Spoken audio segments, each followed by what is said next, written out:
When she's away, ain't no sunshine when she's gone, but she's always gone. Well, good morning to all my friends, family, loved ones, whether you're near or far. Hope things are going better wherever you are. It's a different version of doing your motivational moment. And with the way things are going right now, I couldn't just do it how I normally like to do it. The week that we've had has necessitated doing something different. So I'm actually doing both Facebook Live and YouTube Live at the same time. So you may see my eyes or face darting from one direction to the next. Just couldn't do it the way I normally like to do it. The way I like to normally do this is to have some bullet points already set out and jotted down. But that's not the flow of things today. Just seeing how insane this world has gotten. Our country is. It's not even about the world today. It's just about this country. This country is insane. One thing John Maxwell says is that everything rises and falls on leadership. And when you look at the leadership in this country, and even as y'all president is a racist, misogynistic, homophobic, classist, psychopathic narcissist, he is really just one factor in all of this, because the issues that we have going on in Minnesota did not start with him. In particular, the officers involved, particularly Chauvin, he has a history of killing, abusing, brutalizing people of color. And his track record is long, and his track record is there and obvious to be seen.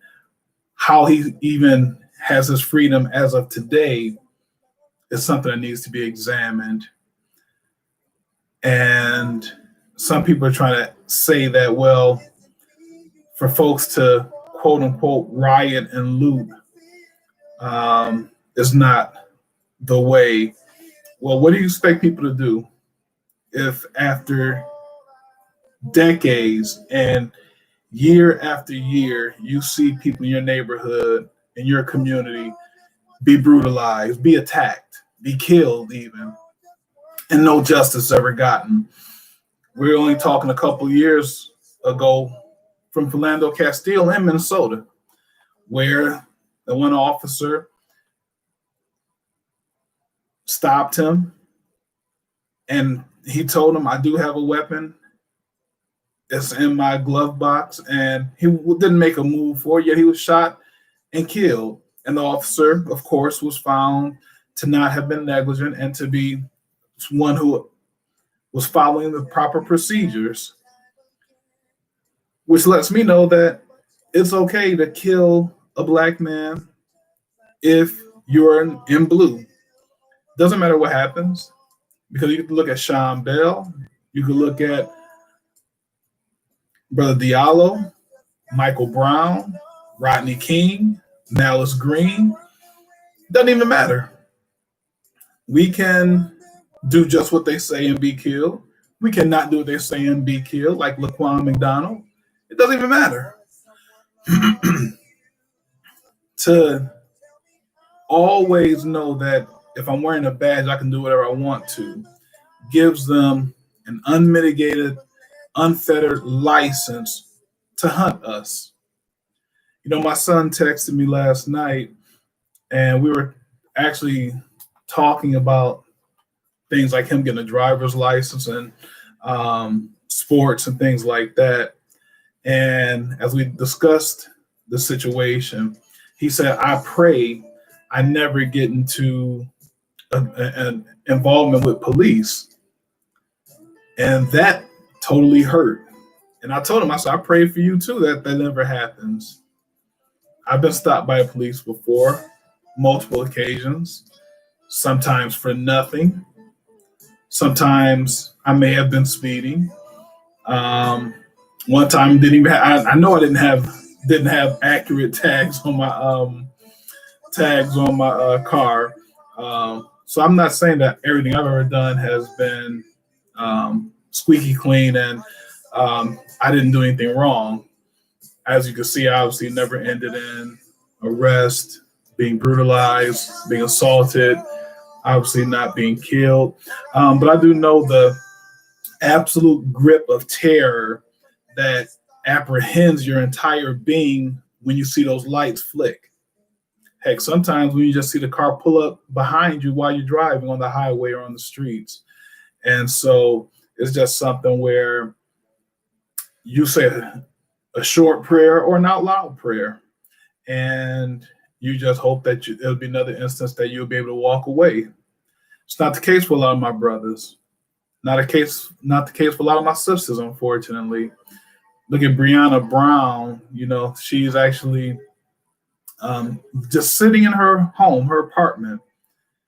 Police have the wrong address in Louisville. They come in blazing. Like that, they didn't even take Capone down that way. They haven't taken the worst of the worst down that way because, unfortunately, the sad truth is, if you're Caucasian, you can kill people. You can confront police with guns in hand, and they won't do a thing, like in Lansing at the state capitol, or like those murderous, demonic individuals in Aurora, Colorado, and Columbine, or in South Carolina, literally killing people and being taken in oh so gently, being taken in oh so carefully, making sure that they're not hurt. Heck, even stopping by and picking up fast food. How am I supposed to reconcile that with what I see happening to us? How can I reconcile that with what we know the law says is supposed to happen? Everyone's supposed to be treated equal. Everyone's supposed to be treated the same. It's amazing that when our people, or just people in general, say in Minnesota, there's actually been reports that the individual who actually started the quote unquote riot and looting was a paid police operative. And he's the one that they say is the one who actually started the violence. How do I reconcile that when you have the police, after one night of peaceful protesting, decide to start firing rubber bullets into a crowd? How is that supposed to be something I'm supposed to find acceptable? How is that something to make me say, okay, I need to calm down? I saw my brother just die in front, at the hands of police. Now you're shooting at me, and I'm supposed to be calm. It's amazing how those who are trained and have been practicing the tactics needed to de-escalate are the very ones who escalate situations, are the very ones who escalate the problems and make them very much worse than what they should be. The citizenry of this country, by and large, is untrained on how to de-escalate a potential problem with police. The police are the ones who get trained annually multiple times on how to keep situations calm and how to bring things down from a 10 down to a 1. Yet they're the ones who fire on us. They're the ones who beat us. They're the ones who incarcerate us unjustly and illegally. They're the ones who play judge, jury, and executioner right there on the street in the face of witnesses or not. I still remember Rodney King and just seeing the video and presume that obviously meant that this is going to go and we're going to see justice served. And of course, what happens? First, they move the trial from LA to Simi Valley. They get a more conservative jury. They get a more white jury. They get the verdict that they're looking for. And so when my brothers and sisters in LA show their voice, they let the voice of the unheard be heard in violence and in destruction. All of a sudden, then their lawless individuals, where it was the law that failed us from the start. So it's amazing that the ones who truly have been victimized physically, lethally, are the same ones that get victimized in the media. They get victimized by the words of your president, not mine, who says that when the looting starts, the shooting starts. The depravity of that individual, if he's really an individual, cannot be, there is no bottom for him. There is nothing that's too low for him. And his very presence ought to be disturbing to the vast majority of rational thinking individuals. But somehow, in some way, there are people who look like me, who have my same complexion, have some of my same experiences. They try and find value in what he's been doing. All he's been doing is what Satan has wanted to do, to spread hate, spread malevolent feelings, spread disunity, spread dissension, spread division. And there's no way I can say that he reflects what's important to me. There is no financial gain that he could bring into my life that can allow me to justify or validate or co-opt his leadership. Never been a leader. Always been a liar. Always been a coward. Always been a bully. Always been a racist. Always been a misogynist. Always been narcissistic and psychopathic. Needless to say, he did not get my vote in 2016, and he won't get my vote in November. And if you really think he's the best choice for this country, I would suggest you really look at his record. You think about what's going on these last few days, starting with a week ago. We start with Vice President Biden's interview on the Breakfast Club, and people are trying to turn that into an actual controversy. You have Brother Floyd being literally lynched in broad daylight in Minneapolis. We saw in Ypsilanti, Michigan, a husband and wife filming the police as they're investigating a shooting, and a police officer actually punched this woman, I count on the video, at least 3 times to the face.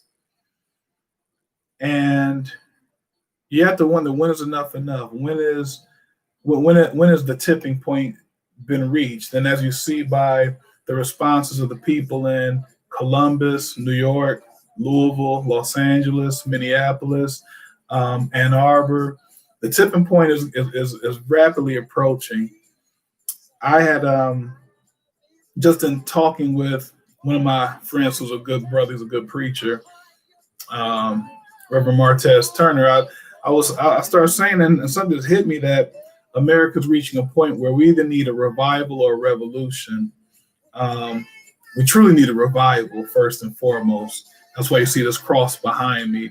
Whenever I do this, I have the cross behind me because I always want that to be seen, who I am. I'm a Christian before I'm anything else. But even with that, America doesn't want a revival. America thinks that what it's doing is right and justified and justifiable. America is in dire need of a revival. It needs a spiritual cleansing. Again, everything starts with leadership on down, from the top down. Y'all's president might need salvation first of all, but I'm not going to talk about that right now. But I will say America needs a revival, from Alaska to Florida, from Maine to California, from Texas to North Dakota, and everywhere in between, in Hawaii. America needs a revival. America needs to recognize who God is and who God is supposed to be for you. And without that, revolution is going to be the only logical end result, because the way things are happening can't continue to happen. You got people coming up who won't allow that to happen.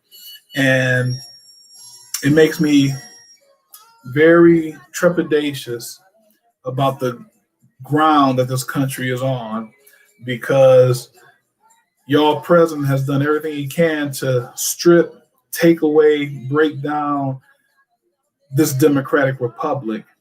And as a past history teacher of mine just passed, Miss Wyatt at Renaissance High School, she used to talk about manifest destiny, and the core and the concept of manifest destiny is what helped get America to be where it is.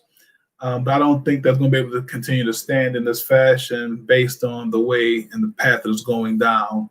So we need to vote. We need to get the right person in office and the wrong person out of office.